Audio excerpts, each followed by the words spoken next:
Kia ora tātou nai mai haere mai. Good afternoon. My name is Sharon Lloyd. I'm the General Manager of the Trans-Tasman Business Circle here in New Zealand, and it is my pleasure to welcome you to today's virtual briefing with our guest of honour, Martin Snedden, CEO of New Zealand Cricket. Martin, welcome and thank you for your time today. It's brilliant to have you with us. Second speaker in the new Sports Connect series, which we are thrilled to be working together with Rachel Froggatt and Women in Sport Aotearoa on.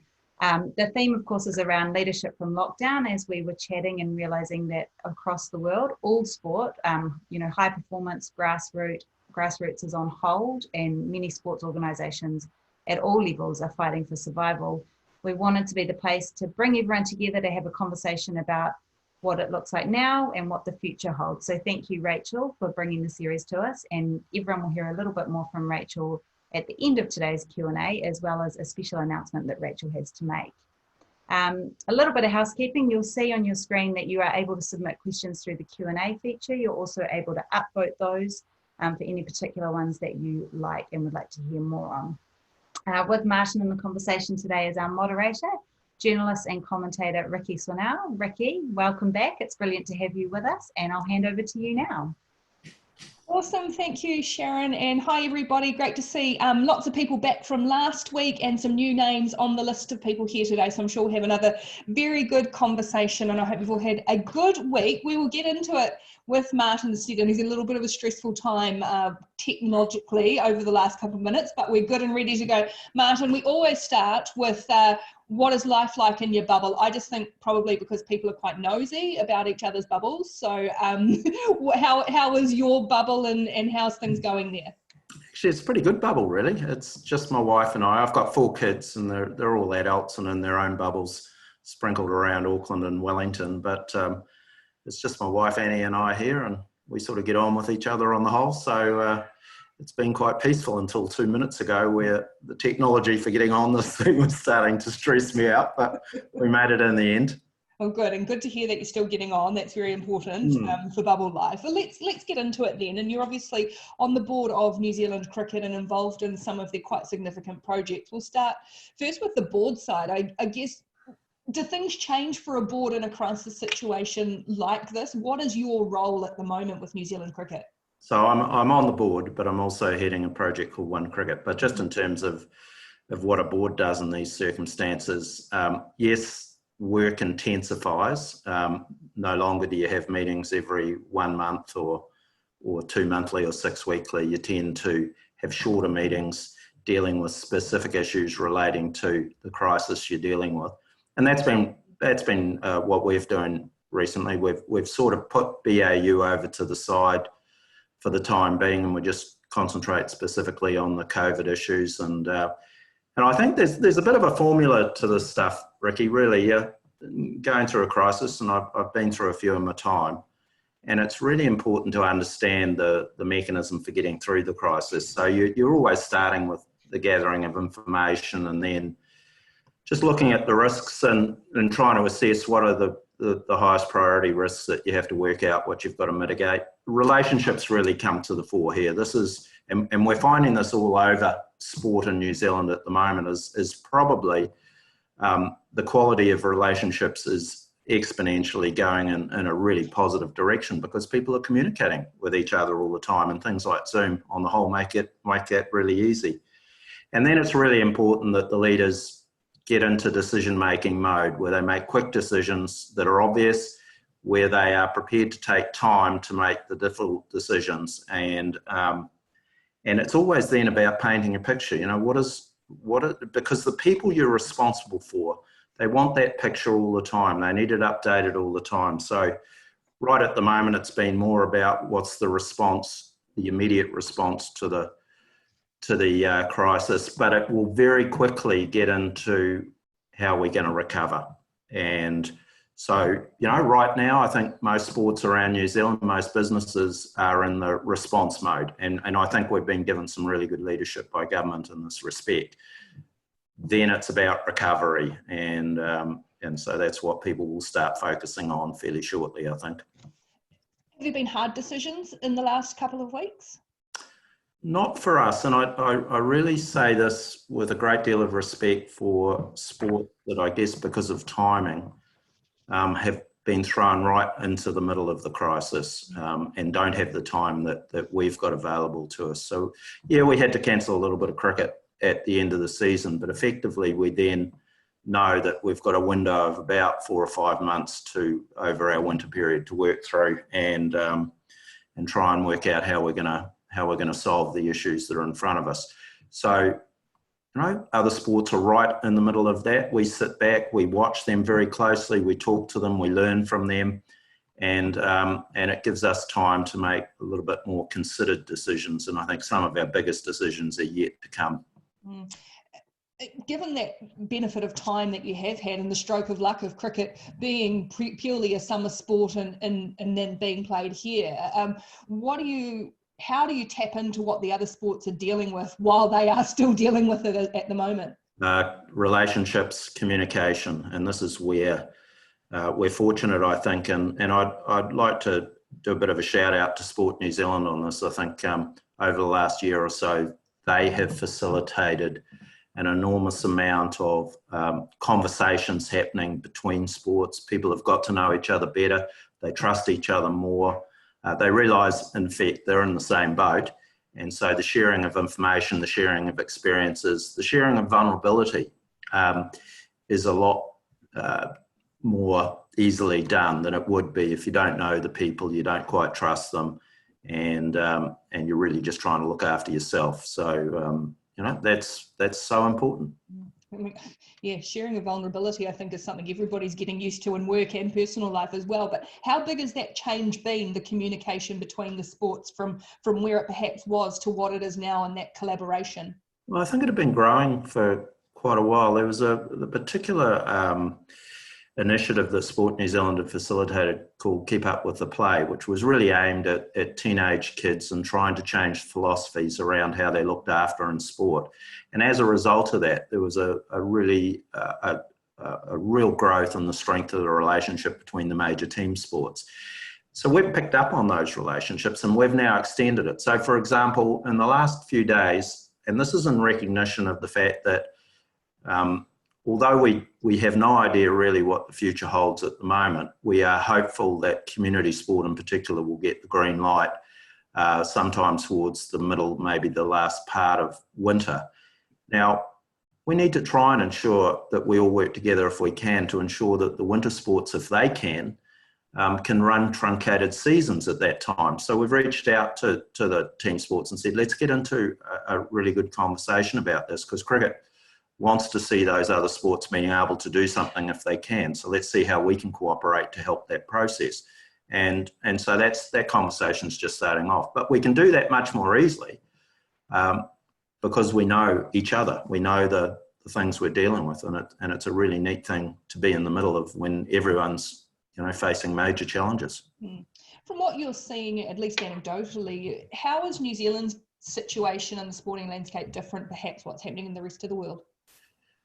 Just as cricket, I think, had a little bit of time to think about things before thrown in the deep end, I think New Zealand as a nation likewise could see what was happening elsewhere in the world and start to think about how we would respond to this. And so we've seen it again today with the latest announcement that the number of positive tests today is only 8.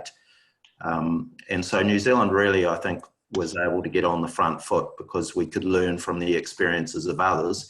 And because our leaders then chose to make vital decisions early and put us in a position to make the best use of those learnings. And so it's possible that New Zealand, we're hoping, cross fingers all of us, those involved in sport and those who are not, we're crossing our fingers hoping that we as a country will come out of this quicker and with less pain, certainly in terms of health, than other places around the world. We're all going to hit major economic issues, but you know, health and well-being in the first instance is vital.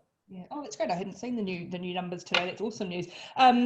Talking about that economic side, and obviously a huge part of that is international travel. It's massive in the spaces that you've worked a lot in events. How do you think the behaviour is going to change around that travel for international tournaments, inbound tours, all of those kind of things, and external tours as well? Yeah, as well as being involved in cricket, I'm involved in a variety of organisations in tourism and business, and so this conversation around border restrictions and air travel is one of the hot topics throughout, and it's a changing game. New information's coming out every day, so you're never quite sure what you're dealing with. I think what we know for sure is that border restrictions are going to stay extremely tight for quite a long period of time. And if we're successful here, our borders, and others aren't so successful, maybe our leaders are going to be reluctant to open this up too easily. So what we're going to see emerge over the next few months are solutions to gradually easing the border restrictions and the travel restrictions. And that's going to be relevant to sport, it's going to be relevant to business, to tourism in particular. So, it's a guessing game how long that's going to take. But I think people can be sure that the government are going to focus on this because as part of that recovery process that I was talking about before, because they know how vital it is that we have that ease of movement in and out of the country. Getting back to where we were before COVID is probably a 1 to 2 year time frame.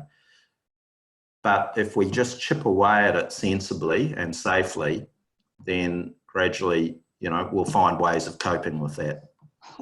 Without that top end, and we know how much the big teams in every sport, the Black Caps and White Ferns, the All Blacks and Black Ferns, how much they drive the revenue into sports, how much is that going to have a trickle-down effect on the grassroots and community level and all of that level of the game, which is obviously so important? That's going to change from sport to sport because it's quite different from sport to sport as to the extent to which you host international cricket and you're involved in international competition. And so, it's something that rugby obviously have had to face it right away. We've got more time in cricket and we'll take the time to sort our way through this and to find solutions.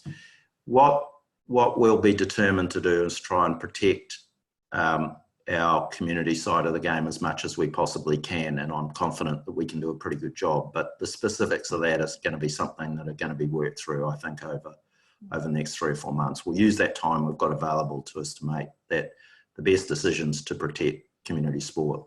What about the impact of gaming trust money, or the lack of that funding, which has such a big impact and is such a huge funder of community sport? And this is one of the real impacts of COVID that you don't necessarily immediately think about when something like this happens, but once you start digging into it, and particularly if you're in positions like I'm in and my colleagues in sport, is you soon come across this issue of gaming trust. So just to give a snapshot, in a normal year, the Class 4 gaming trusts, and I think there's somewhere between 30 and 35 of these of different sizes around New Zealand. They would probably make grants totaling about $150 million to New Zealand sport. Organisations that can range from a national sporting organisation to regional associations or unions, and then down to the clubs.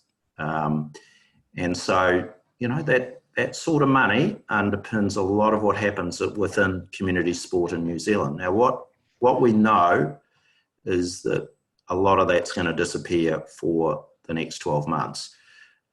We're starting to look at how much of it is going to disappear, and best guess at the moment is it's going to be more than 50% of that amount.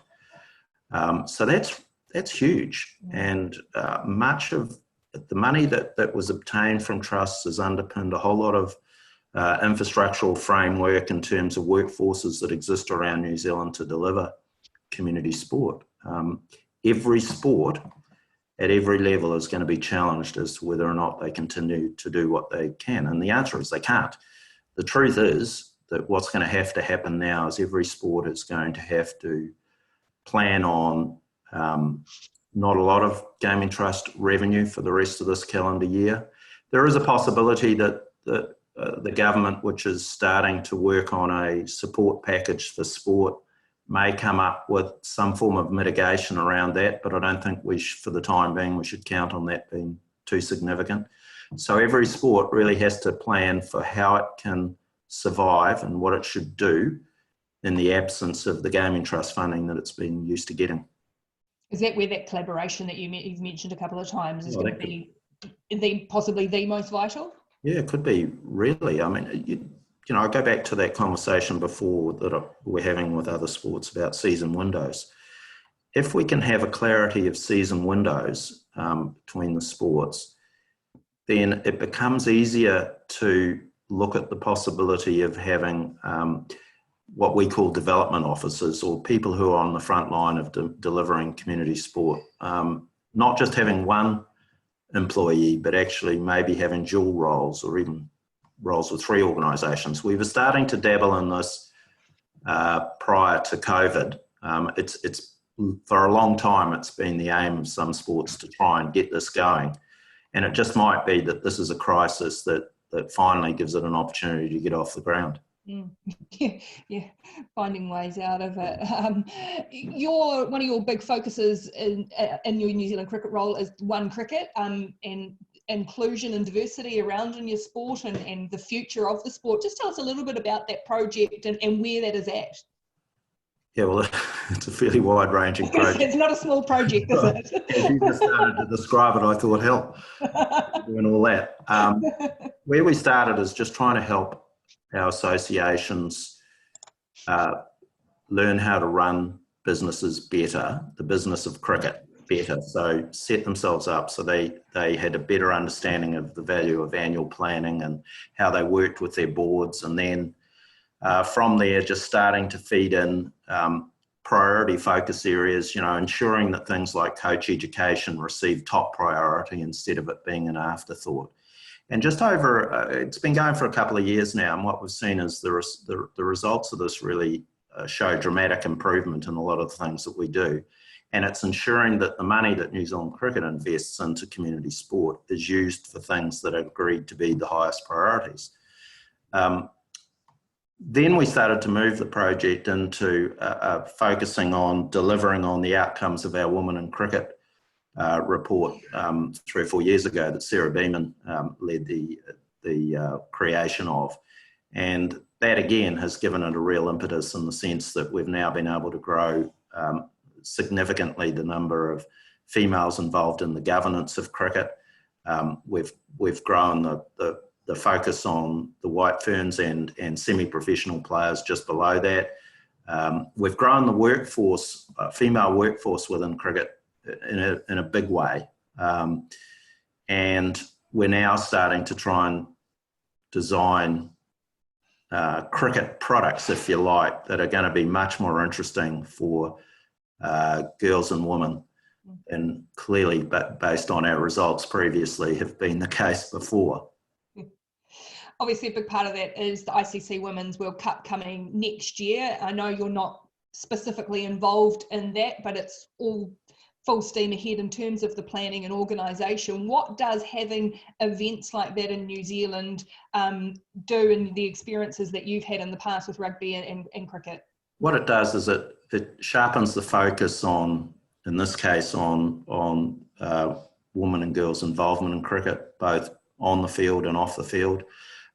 It provides a much greater understanding to people who carry views that girls can't play cricket. It demonstrates them really clearly that they can, and you only had to watch the T20 World Cup at the MCG a few weeks ago to see what can happen if you get that dead right.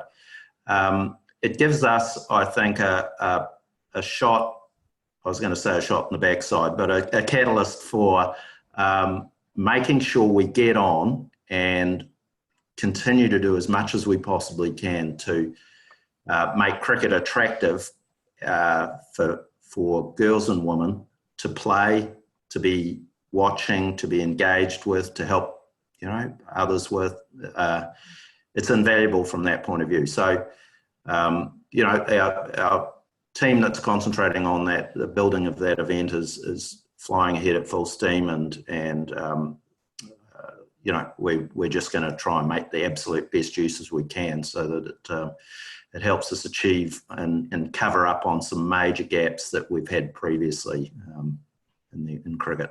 Yeah, we can't let the Australians have all the glory after the T20 as well, after what they did there. We'll move on to the Q&A of the people, the participants in here, and because there's some few questions coming in, so we'll try and whip through these. The first one here: what are your fears for some of the big sports events coming to New Zealand? It's not just the Women's Cricket World Cup, obviously the America's Cup coming next year, Softball World Championships, Rugby World Cup. There's plenty coming. Do you have fears for them? No, listen, what we know is that the borders are closed at the moment, and it's going to be a slow, gradual opening. So that's fine.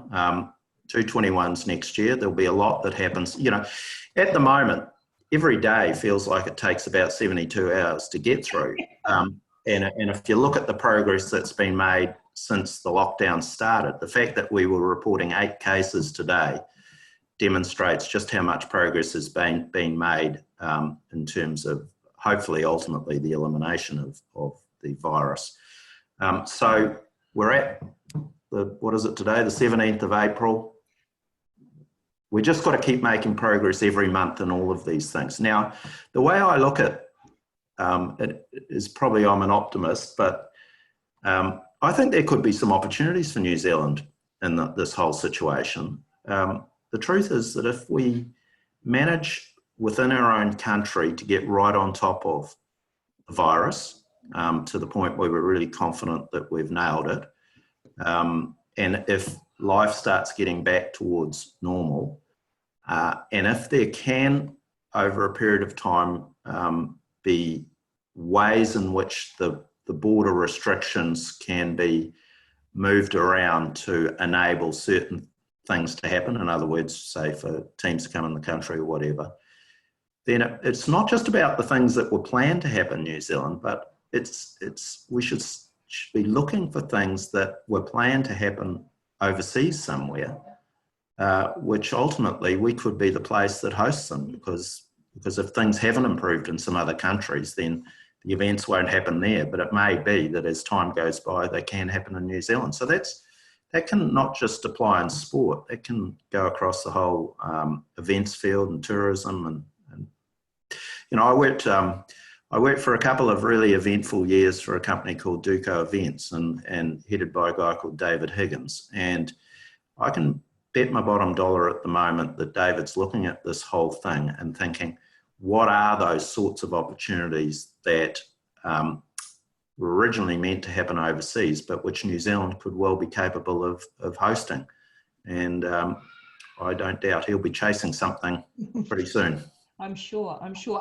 This has probably been sort of partly addressed. I know we've talked about the gaming trust money and that issue, but what do you see as possibly the biggest issue facing the sporting industry post-COVID? I think it's about firstly accepting the reality of the situation rather than hoping that things will just go back to normal. They won't. So the first step in everything is just accepting the truth of something and starting to come to grips with that.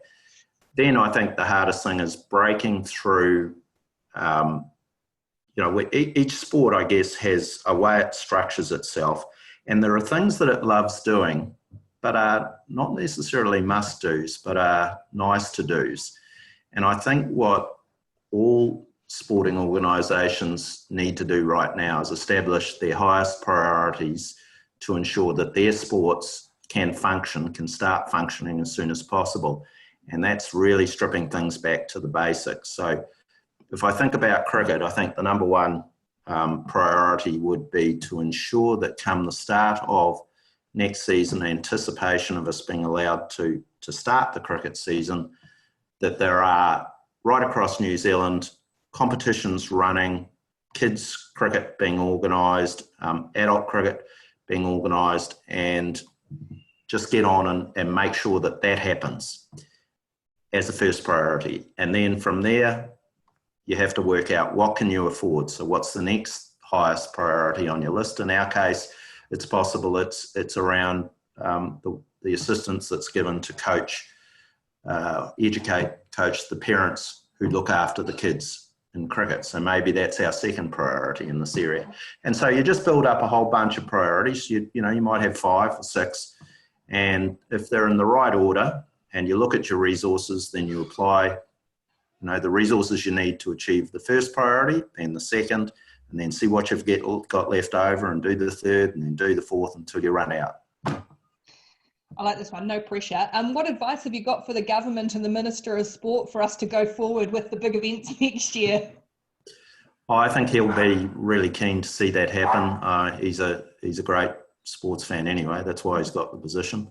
It's really helpful that he's Minister of Finance and obviously one of the closest confidants to the Prime Minister. I think the government will look at this and say, as part of the recovery process, including the recovery of our morale as a nation, we will move heaven and earth to try and make sure that things can happen. Now, they will prioritise safety, but I think there'll come a point where they're actually pretty satisfied about that, and then it's about how do you allow it to happen. And so instead of them being a block, I think they will be an enabler.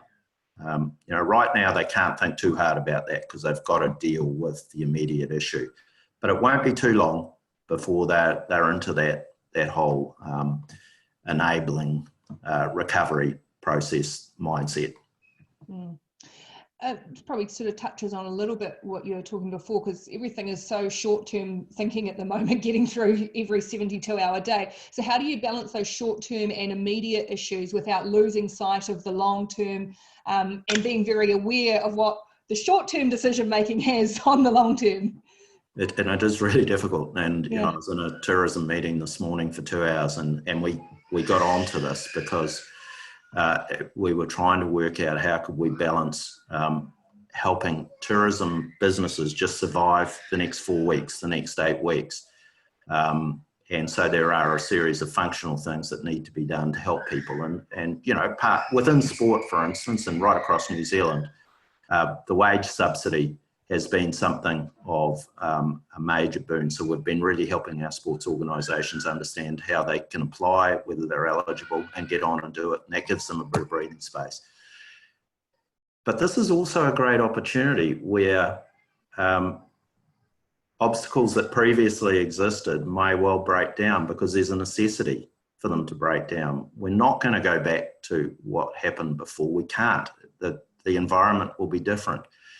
And it just might mean that we can start to try some other stuff that, previously, because people were comfortable with how things are going, the country was in a great economic health that they weren't prepared to take the risk of. Now, I think, people will be more willing, I think, to take risk. And so we need that really good creative thinking. Interesting, something that popped up with Kieran Smith last week. What have you found that has been really surprising or helpful that you've gleaned over the last wee while in those relationships with sports colleagues who are perhaps facing cancelled seasons? I've really admired their resilience. I sit in these meetings now every day, and I'm involved in discussions, and I watch on Zoom the facial expressions and the body language of a whole lot of people at regional and local level, both within cricket, but actually across a wide range of sports. And I listen to them, and almost uniformly, the people I'm dealing with are focused on recovery already. They have accepted the reality of the situation. They have accepted that things are going to be really hard. And now they're just starting to explore what are the solutions that are possible. And again, they're really willing to share with each other what they are seeing in order to help this whole conversation sift out to what are the best solutions. Let's quickly get to this one here, and I know it may be tricky, but school sports events, a lot have been cancelled and suspended. The specific one, a national school tournament in December. Do you have a gut feeling in terms of school events, and particularly ones late in the year, if there's a chance that they may be able to be delivered? Part of the conversation that I'm talking about, we're having with the 4 other team sports, is going to centre in on schools as well, and will involve secondary schools. We want to. There's a guy called Gary Carnahan who's the chief executive of secondary sport New Zealand, and he's been there a while. He's a wise old man. He'll probably be probably older than him, but he's a really good conduit for us working out how sport can help schools to get reinvigorated when the time comes. You know, we've got to get through this period now, but at some point opportunities will arise, and the sports have to be ready to tune into what the schools need and be able to provide them what they need to help the schools achieve what they're trying to achieve. So Gary's a really good conduit in that respect. With, and I know we're sort of jumping around all over the place here, but with, I guess, the chance of a reimagined sport and more collaborative approaches, will that create more opportunities in terms of diversity, inclusion, more roles for women, for different ethnicities, for New Zealanders to be more involved in sport? It needs to. I mean, firstly, it's wrong for sport, and I'm holding cricket up and saying it was wrong for cricket not to recognise that 51% of the population was female and they deserved to have an equitable part in what we did. So we've started to address that.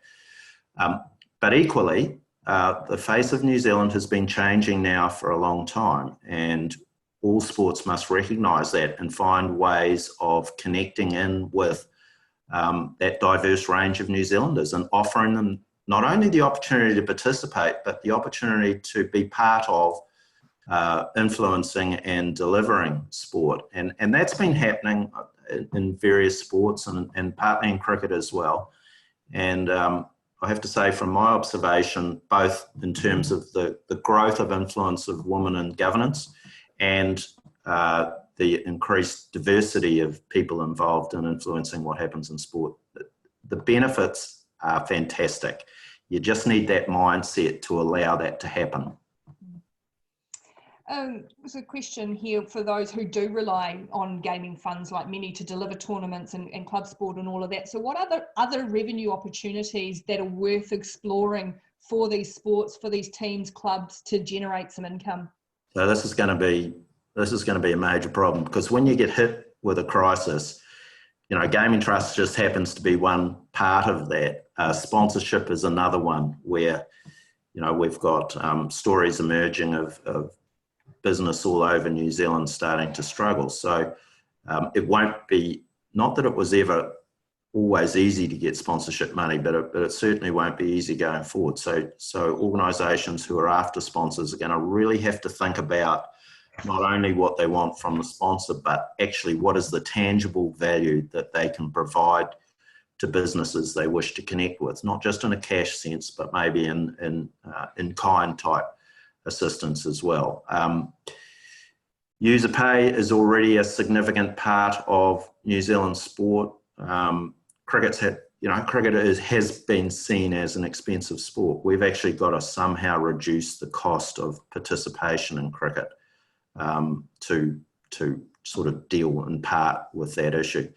But this is going to be a really hard place for people to be in for the next period of time.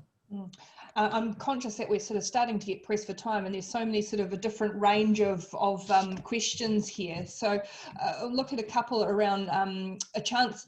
Is there a chance in a recovery like this to grow a volunteer base, if possible, within the sports? And I guess what advice for charities who work in sport as well? I know that's sort of trying to meld two things not very well together. No pressure. Start with the volunteers. You know, volunteers, all sports will say this, is that at community level, volunteers are the backbone of the sports. Sometimes sports forget that, organisations that are running sports. And so I think I've seen over the last couple of years, including within cricket, a much greater understanding of that and desire to actually really recognise. So if we're going to have trouble generating revenue going forward, then it is inevitable that we're going to rely on volunteers even more than we have done in the past. Now, volunteers themselves will recognise that, and New Zealanders are good people at heart, and I'm confident that people will step up and take on responsibility given the situation that everyone faces. But it will help enormously if organisations that are looking for volunteers really demonstrate that they value what volunteers bring to the table and make it really as simple as possible for people to make that commitment to provide their services. And we're going to, as I say, we're going to need volunteers more than ever in the next year or two. Well, I know there are so many other questions here, so hopefully in some way, shape or form we'll get a chance to get these to Martin and to get them answered, because there are some very diverse thinking and lots of different needs. I know a few people have asked about the 2021 Cricket World Cup, and as I said, that's not really Martin's domain, so probably best to direct all of that back to Andrea Nelson and her team, but I do know that they are, Martin, as you said, full steam ahead, and fingers crossed that we're all ready to go for that, which will be amazing next year. Yeah, I think that they'll carry on, fully expectant that they'll be delivering the Women's World Cup in February, early March next year. All right, we'll hand back over to Rachel Froggatt to go through today's poll question. We always like to get some feedback on these things, and I know she's got an announcement about what's coming back, and then we'll wrap it up with Martin in a moment. Rachel, you've got to turn your mic off mute first. Martin's not the only one having technical issues. So it is my privilege to wind things down today. There is a poll up on the screen, and we'd really like to get your views on a couple of questions there. There's 4 very quick ones that you can fill in while I give a massive thank you to Ricky Swanell, who for a second week in a row has done a smashing job looking after our guest speaker and taking us through not only the questions we've prepared, but also from the audiences as well. And then also to Martin, who I know is juggling many things right at the moment. So thank you so much, Martin, for taking the time out of your day and your busy week to give us some insights as well. My pleasure, Rach. So just while we're compiling the poll results, I do have a couple of big announcements that I'm quite excited about, so I thought I would share these with you all today. So thank you for sticking around at the end of the session. So next week and the week after, we're actually going to be shifting the time of this Leadership from Lockdown series to, I'm afraid to say, 7:30 a.m. in the morning next to Friday the 24th of April and Friday the 1st of May. But that's actually for a really exciting reason, because next Friday we will be hearing live from Zurich Sarai Berriman, who is Chief Women's Football Officer for FIFA, and she will be buzzing in to tell us about the world of football all around the world and the reaction to the COVID-19 crisis at the moment. You'll recall that Sarai and her team delivered an exceptionally successful FIFA Women's World Cup last year, so her insights will be amazing.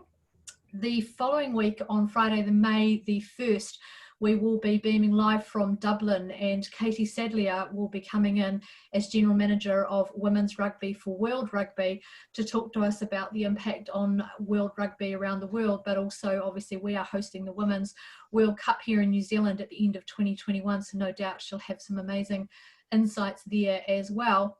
And then finally, on Friday the 8th of May, I'm quite excited. We will go back to our normal regularly scheduled programming in the afternoon on the Friday that day. And we'll actually be hearing from microbiologist Dr. Susie Wiles, who will be coming in to talk to us about how sport can prepare for live sport again and participation again, and how we can safely and securely involve people in the community back into sport. So the next 3 weeks will be very exciting. So hopefully all of you can join us. So we'll go through the poll results really quickly. So how do you feel as a business person now? 51% of people say they feel challenged, and 48% say they feel innovative. So a bit of a mixed bag there. Is the government doing a good job in this crisis? 93% of you believe yes. So that is a very, very strong result there. For your business planning, what is your estimate of when this will be over? 70% of you are now saying 12 months or more. That's a significant jump from last week, where people were somewhere split between 3 and 6 months. So our timelines really are starting to move now. And then finally, did the V-Event today meet your objectives? And 100% yes. So we like to hear that feedback. Whoop, whoop. So Well done to Ricky. Thank you again to Martin. And this is going to be posted live on our Facebook and website shortly after this, so you can share it around. Thank you, everybody, and goodbye.